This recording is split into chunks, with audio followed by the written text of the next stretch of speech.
One of the central things that many Christians believe, including Methodists, is that God loves us and wants the best for us. He forgives us and accepts us just as we are, and we don't earn it.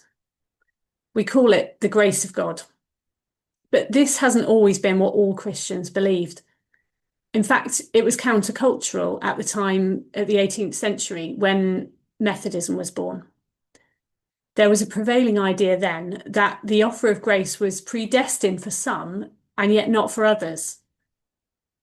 I believe the idea of grace is still countercultural now for different reasons. I think now there's quite often an assumption that grace is available to us all, but somehow we need to earn it.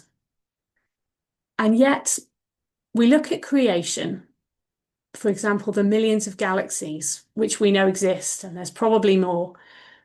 We can ask, why did God create all that if God is complete already? It can be seen as the ultimate expression of love. God didn't have to create any of this. He didn't have to create us, but he wanted us to exist. And he's reaching out to us now. That's why we celebrate the fact that God loves us, just as we are. We don't need to wait until we're a better person to come closer to God. Sometimes I think there is an impression among some that Christians or people who go to church think they're better than other people. And there are people equally who don't call themselves Christian or who don't go to church who are leading a good life, being a good person, without believing they have a relationship with God, or even perhaps that there is a God at all. And there are others in between. I don't presume to know at all what everyone believes, but I do know some of what people have told me. I imagine the range of these beliefs is as diverse as we are. But I wanted to share with you something which I read the other day.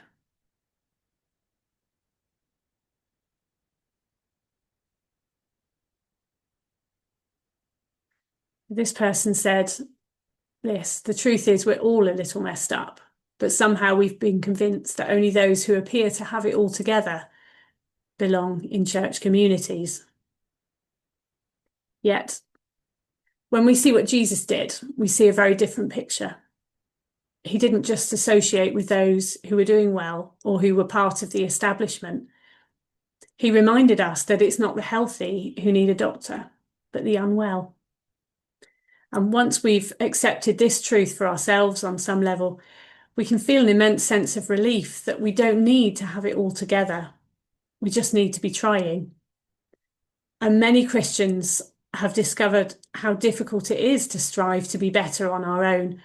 And we're just grateful that being part of a church or a Christian community of some sort is there to help us.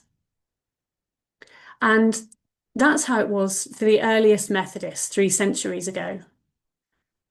John Wesley and his contemporaries saw that in a rapidly changing world, with growing unemployment, increased movement of people from agriculture to urban industry, people didn't always have the family and community networks that would have supported the generations that came before. They often didn't remain living in the parishes of their parents' and grandparents' birth. And with things like the French Revolution happening across the Channel and tension and wars between Britain and its neighbours, as well as all that other stuff domestically, many were looking for meaning and hope, and they couldn't always find that in the traditional parish churches of the time. It was to large groups of people who were often not being reached by traditional church that early Methodist preachers did reach. They preached in churches. John and Charles Wesley were both ordained Anglican priests, but they also preached outside, a pioneering thing to do back then. It wasn't about turning up in the right clothes to the right place. Yeah, it wasn't just about one-off massive outdoor rallies either. Early Methodism got its name from the methodical way that these people organised themselves into smaller, supportive communities, regularly checking in with each other. In those days, they might have asked questions like, "How is it with your soul today, brother or sister?" Perhaps now we might say, "What has God been doing in your life today?" wars, economic uncertainty, personal struggles, rapid change, this description could still apply today. And although so much has changed, some things have stayed the same. We still need each other, and we still need a community that builds us up. We need people to model what we see God doing, sharing God's grace, reaching out to people as they are. I'm in awe of the many people I know, inside and outside of Christianity, who are living out the famous directive given to us by Wesley. Here it is on a mural in a modern church.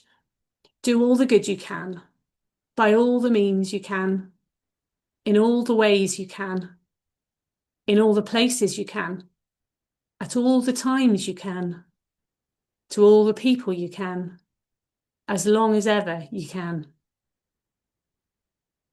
Not everyone will agree with me here, but when I see the many acts of love and care done in my community by many people, often done so discreetly, I see God. But it's often said that you can't pour from an empty cup.